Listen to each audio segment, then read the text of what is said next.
Muy buenos días tengan todos ustedes, mis queridos hermanos en Cristo. La paz del Señor esté con ustedes, que la armonía con el Espíritu Santo los bendiga, los cuide y los proteja, para que podamos hacer y vivir según su voluntad. Este día es el día que el Señor nos ha regalado y que nos pide que nosotros podamos vivir según esa voluntad divina, según lo que Él nos pide que todos los días nosotros podamos vivir, ¿verdad? Hay veces es difícil poderlo vivir, pero siempre va a ser algo importante abrir nuestro corazón, especialmente en este tiempo de Pascua que vivimos. Es un tiempo muy hermoso, es un tiempo de descubrir y redescubrir tu iglesia. Miren, en el libro de los Hechos de los Apóstoles, capítulo 16, dice: la gente de la ciudad de Filipos se alborotó contra Pablo y Silas, y los magistrados ordenaron que los desnudaran y los azotaran. Después de azotarlos mucho, los metieron en la cárcel y les ordenaron al carcelero que los vigilara bien. Siguiendo esta orden, él los metió en el calabozo de más adentro y les aseguró con los pies en el cepo. A eso de la medianoche, Pablo y Silas estaban en oración cantando himnos al Señor, y los otros presos los escuchaban. De pronto sobrevino un temblor tan violento que se sacudieron los cimientos de la cárcel, las puertas se abrieron de golpe y a todos se les soltaron las cadenas. El carcelero se despertó y al ver las puertas de la cárcel abiertas de par en par, pensó que los presos se habían fugado y sacó su espada para matarse. Pero entonces Pablo le gritó: no te hagas ningún daño, aquí estamos todos. El carcelero pidió una lámpara, se precipitó hacia adentro y temblando se arrojó a los pies de Pablo y Silas. Después los sacó de ahí y les preguntó: ¿qué debo de hacer para salvarme? Ellos le contestaron: cree en el Señor Jesús y te salvarás, tú y tu familia. Y le explicaron la palabra del Señor a él y a todos los de su casa. El carcelero se los llevó aparte y en aquella misma hora de la noche les lavó las heridas y enseguida se bautizó él con todos los suyos. Después los invitó a su casa, les preparó una mesa y celebraron una fiesta familiar por haber creído en Dios. Palabra de Dios. Qué hermosa reflexión de este evangelio.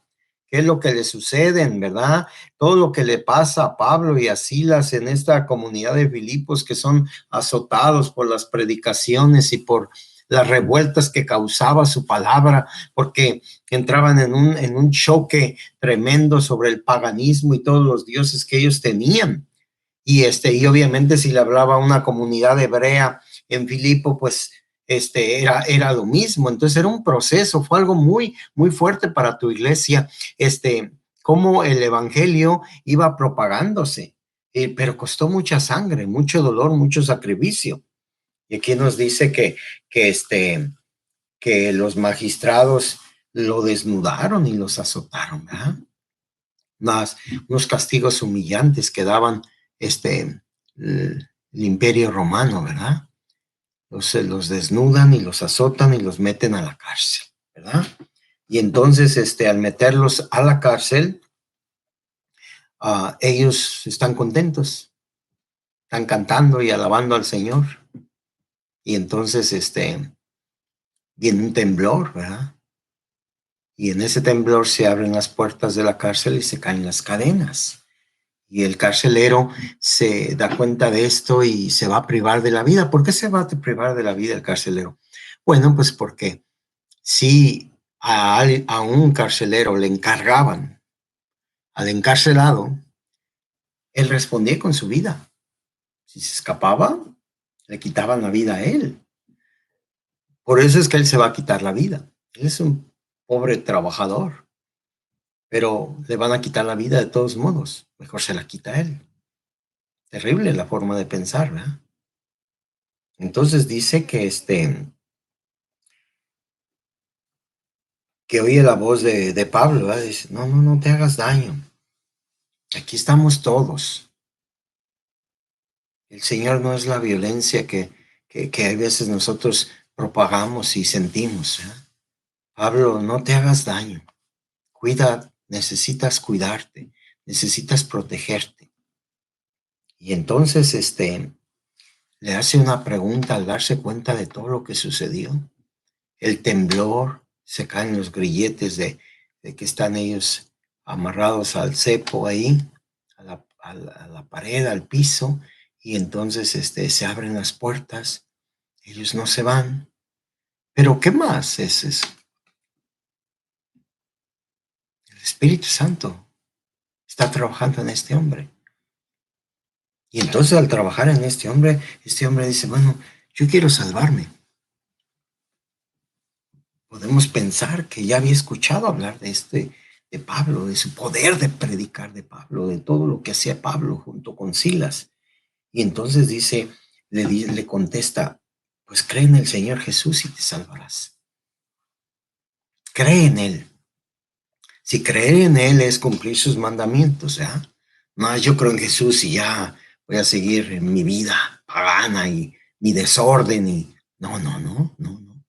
Creer en Jesús es seguir a Jesús, es vivir como Él anduvo, haciendo el bien.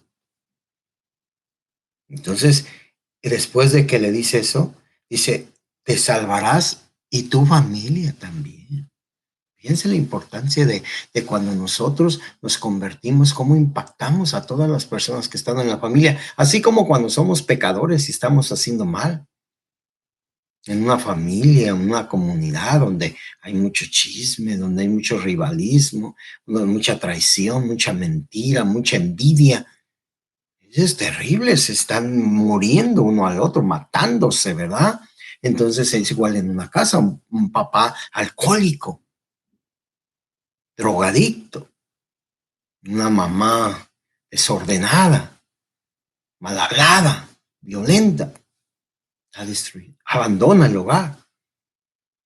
No hay un descuido en la casa, no hay orden, no hay limpieza, los niños no tienen disciplina, no tienen buenos hábitos, todos se contaminan.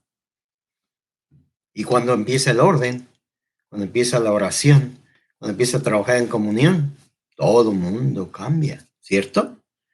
Entonces le explicaron la palabra a él y a todos los de su casa, dice. San Pablo se puso ahí en la noche a evangelizarlos. Y ya después de haberlo hecho, dice que les cura sus heridas, la caridad de este hombre, ¿verdad? La bondad de este hombre.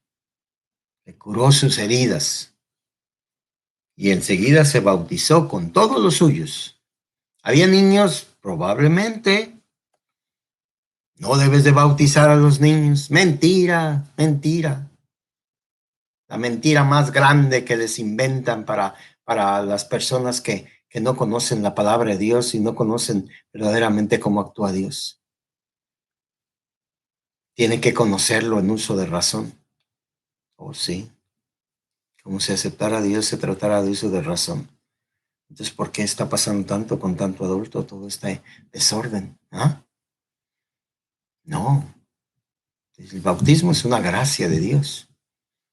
Y ni tú ni yo tenemos que impedir que Dios obre en nosotros. Porque de acuerdo a lo que el hombre dice, no está bien. Es lo que le pasó a este carcelero. Y de repente, ¿qué tengo que hacer para salvarme?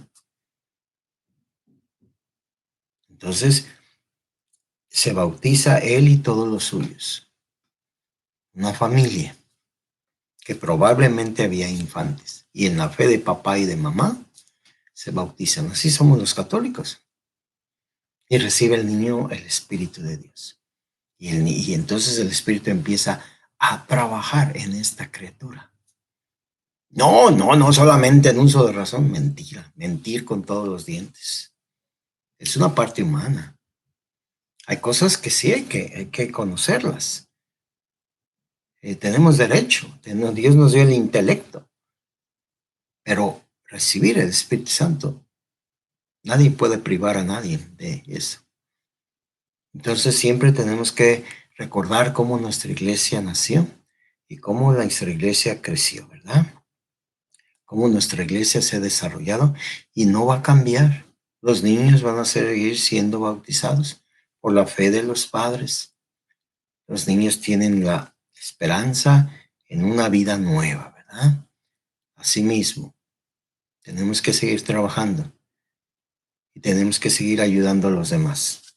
El Señor del amor y de la compasión los bendiga, les ayude, les dé la paz y les ayude a seguir siendo esas piedras vivas para edificar este cuerpo místico de la Iglesia Católica Apostólica y Romana que Cristo nuestro Señor fundó. Amén.